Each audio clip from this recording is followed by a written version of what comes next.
আজ অনেক দিন পর ঠিক করেছিলাম আজকে ব্রেকফাস্টে একটু মুড়ি খাবো। হ্যালো এভরিওয়ান, আমি রিঙ্কু। আমার একটা নিউ অ্যান্ড ফ্রেশ ব্লগে তোমাদের ওয়েলকাম। আজ অনেক দিন হয়ে গেল আমরা ব্রেকফাস্টে মুড়ি খাইনি। অ্যাকচুয়ালি ব্রেকফাস্ট যেহেতু আমি আর সানাই শুধুমাত্র করি, আমার হাজব্যান্ড ব্রেকফাস্ট করার আগেই বেরিয়ে যায়, সেই জন্য আমাদের দুজনের জন্য আর এইসব ঝামেলা করতে ভালো লাগে না।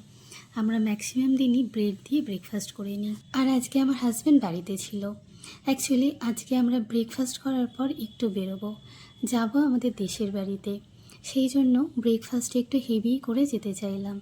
সেই জন্য মুড়ি খাওয়ার জন্য একটা আলুর তরকারি করে নিলাম আর নিয়েছিলাম ডিম সেদ্ধ। আর আমাদের দেশের বাড়ি যেহেতু মেদিনীপুরে, রাস্তাটাও অনেকটা, সেই জন্য ব্রেকফাস্টে একটু হেভি করে বেরোলাম। আর রাস্তায় যেতে যেতে কোথাও একটা দাঁড়িয়ে লাঞ্চটা করে নেব।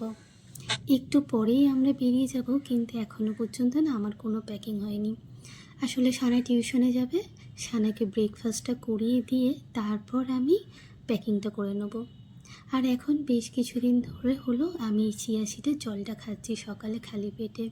তার জন্য না আমার মনে হচ্ছে যে আমার ওয়েটটাও ঠিকঠাক ম্যানেজমেন্টে আছে।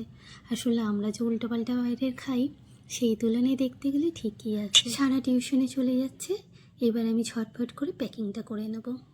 চলো আজকের ভিডিওটি এখানেই শেষ করলাম। দেখা হবে তোমাদের সাথে আবার একটা নতুন